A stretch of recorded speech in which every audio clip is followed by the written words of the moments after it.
Happy Friday! Welcome back to Drinking by My Shelf. My name is Emma, and these are my favourite books that I have read so far this year. These books I'm going to run through are all of the 5-star books I have read so far in 2022, with a little bonus, a book that I really went back and forth. It wasn't a 5-star book, but it was close, and it was a 5-star reading experience, so I'm including it in there as well. That brings me to a total of 7 books. These are the books that are my favourites of the year so far, and it's always really interesting at the end of the year to see, am I going to read anything even better than these? It seems impossible right now. The first 5-star book that I read this year, all the way back in January, was Open Water by Caleb Azumah Nelson. It's a really nice, short little book. It is absolutely beautiful. It is about love. It is about mental health. It's about the experience of being Black in Britain today. The book is told in second person, so it's all narrated to you as if you are the main character, and I find that that works really effectively in just sucking you in and making you feel like you really are living the story. Even though, for me, I'm very different from the main character, so the character that is narrated as you is actually a Black man. I am a white woman, but it still just really brought me into being that character, and you live in his body essentially as he goes through this experience of falling in love, really passionately in love, and that's written so beautifully, but struggling all along with his experiences with race and masculinity, these constructs that are really confining him. And as powerful as love is, it isn't always enough to help you through those darkest things that you're going through. So it was a really emotional book. I think most of all it's about vulnerability and the seeming impossibility of being vulnerable in a world that expects you to be tough, and in a world that is afraid of you, in a world that is scary to you, poses a lot of dangers to you. Being vulnerable amidst all of that seems completely impossible, and so that's why our main character so struggles with opening up to this experience of falling in love. So yeah, it's a tearjerker. This was a very quick read and a first 5-star read of the year. I'm going through these in the order that I read them. So the next book I'm going to mention is the one that was actually a 4-star read. This is the Twyford Code by Janice Hallett.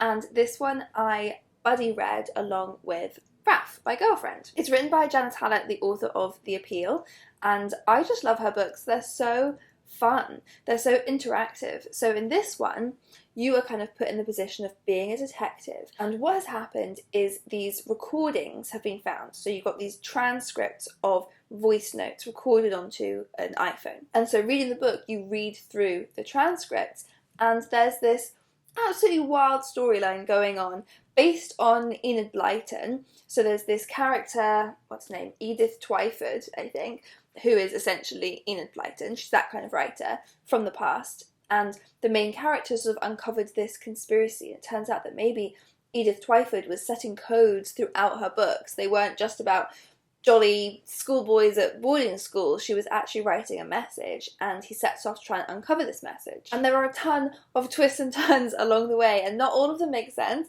That's why overall I couldn't quite give this one 5 stars, because just not everything really added up. Some of it was a little too wild and wacky, but the experience of reading it was so much fun. Raph and I were reading it and like messaging the whole time through with our theories, seeing which ones were right, which ones were proved completely wrong, just trying to keep one step ahead of the reveals in this book. And so 5-star reading experience. Also, we both have a real soft spot for Enid Blyton. And what I liked about this book is, so Edith Twyford is a complete stand-in for Enid Blyton. She's very obviously supposed to be like the same person.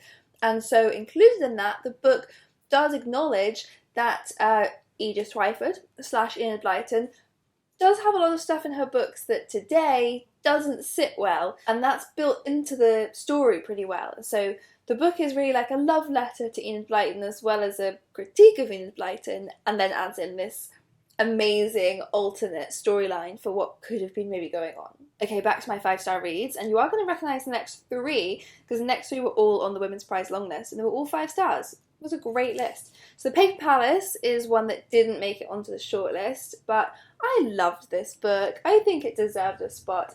This is a story that is told partly all over the course of 24 hours, but then with flashbacks that span a whole lifetime. So in present day, our main character, who is a woman called Elle, wakes up the morning after she slept with a man who isn't her husband. And this man is a childhood friend who she's got this long history with, this long love story with, that never quite worked out. And through the flashbacks, we slowly uncover the story of what happened with them. This man is called Jonah. But we also meet her husband and see her falling in love with him, because they do have a very genuine love as well. And so this spans this whole life. I think she's 50, so we span 50 years of her life. And there's a lot of trauma in her past. There was a lot of really, really powerful stuff in that history. And then at the same time, we're going across the course of this 24 hours after she has slept with Jonah, this man from her past, and trying to decide what to do next and who to choose and which life to choose. So a lot of it is about regret, just a really painful emotion, and a lot of it is about making these choices between safety and risk and desire. It's also about family and the things that get passed down through family. It's about a lot of things. It's also about swimming. Great Circle by Maggie Shipstead, another one that jumps around in time. So the storyline's in here.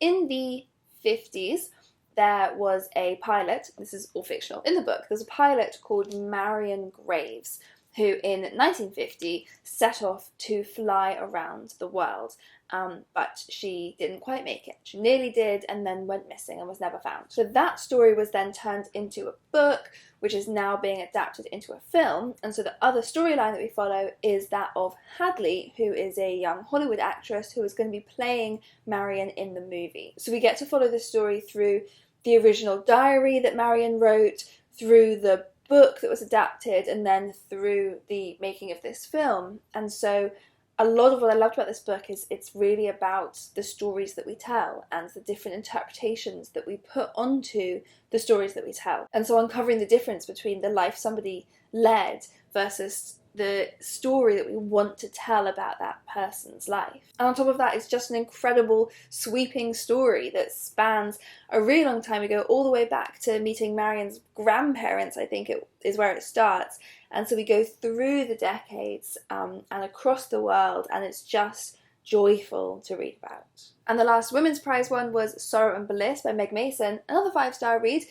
This one broke my heart a little bit. So this is about a woman called Martha who has lived her whole life with an undiagnosed mental illness. And as the book goes on, we really start to see quite how much that has affected her throughout her life. It's sort of revealed to us slowly throughout the book. But somehow that topic manages to be hilarious when Meg Mason writes about it. She is such a funny writer. She's a very funny human. I got to see her read an extract from this book. Actually where I bought this t-shirt at the Women's Prize readings the night before the announcement. I vlogged it, you can see it in the video that I'll link below.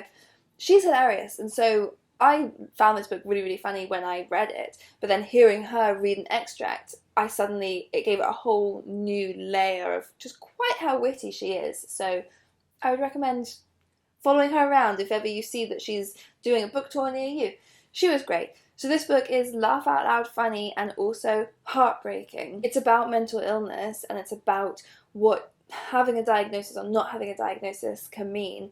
But it's also about choosing your life for yourself, the things that restrict us, and how to fix that and find a better ending for ourselves. So it's got a lot of regret in it as well. It's got a lot of wistfulness, a lot of hope, a lot of love. I loved the relationship with her and her sister, with her and her aunt. There's just a lot of amazing characters in here. One of my colleagues at work did say that she really liked the book but didn't love it because she found it unrealistic how witty all of the characters are. Like, they're all super witty. And I do see what she means. I think it's slightly the Gilmore Girls effect. Like, when the writer is very, very funny, they just kind of make everyone super sharp, super intelligent, amazing references all the time. But you know what? I loved that in Gilmore Girls, and I loved it in here too. Sea of Tranquility by Emily St. John Mandel. This is my proof copy here. This is the third book that I've read by Emily St. John Mandel, and it is my favourite so far. It's about time travel, so obviously I was going to love it. It's got a really, really interesting structure, this book. It jumps from 1912, and then kind of each chapter takes us forward like 2 centuries, a century, all the way into the future as we go into the year 2200 something. And there we meet the time traveller as a proper character. We've seen glimpses of him throughout all of the sections so far, and then we meet him, and that actually comes in the middle of the book, and then we go back through the past again. It's quite a high sci-fi concept, this book, and yet I didn't really think of it as science fiction. I'm not a big science fiction fan, as you probably know if you've watched this channel, but this book does explore time travel and parallel worlds and like virtual reality and all of these concepts in such a fun, accessible, readable way. I was completely hooked on this one. And there's so many little things to spot. I feel like it's a book I could read over and over again and find little details. I think Emily St. John Mandel is brilliant. She's so clever. Ever since reading this one, there have been so many things, topics people have brought up that I've been like, ooh, that reminds me of Sea of Tranquility. Like, I just can't seem to stop talking about it. On top of all of the sci-fi things that I already said this book was about, it is also about pandemics. So be warned. Emily St. John Mandel is already very famous for having written a book about a pandemic. Station 11 was written many years before COVID and predicted a lot of things pretty creepily accurately.